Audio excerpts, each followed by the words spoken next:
was this thing that we thought about in our team and in the wider company called the King Kong experience. And how could you make a consistent experience for every single client that was coming in?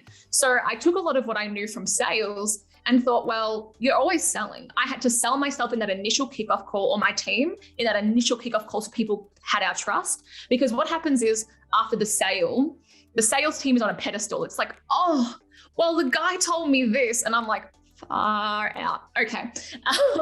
So like all of these things would happen, and we're constantly optimizing and tweaking the systems. We would write all of the canned responses so that everything that came out from the team was controlled and optimized. So if my team came to me and said, I'm starting to get this objection from the sales copy, what we did then would be like, oh, Sabri, can you, because like everybody like read Sabri's book, and then all of a sudden they were an expert on marketing, and we had all these fanboys coming through.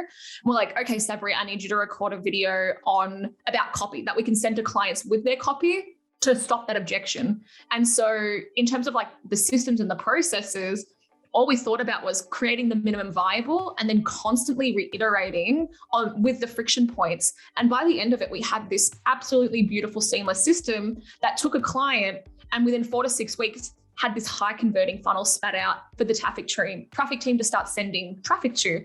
And it took time, but I think a lot of people think they're going to get their systems and their processes right straight away. No, write the minimum viable. Like this is what I did. It was just me. I just wrote down what I did.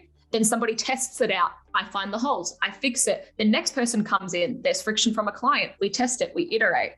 So yeah, describing the system would take longer than how long we've got today, but that's some of the ways that we thought about it to build it that will hopefully be useful for people.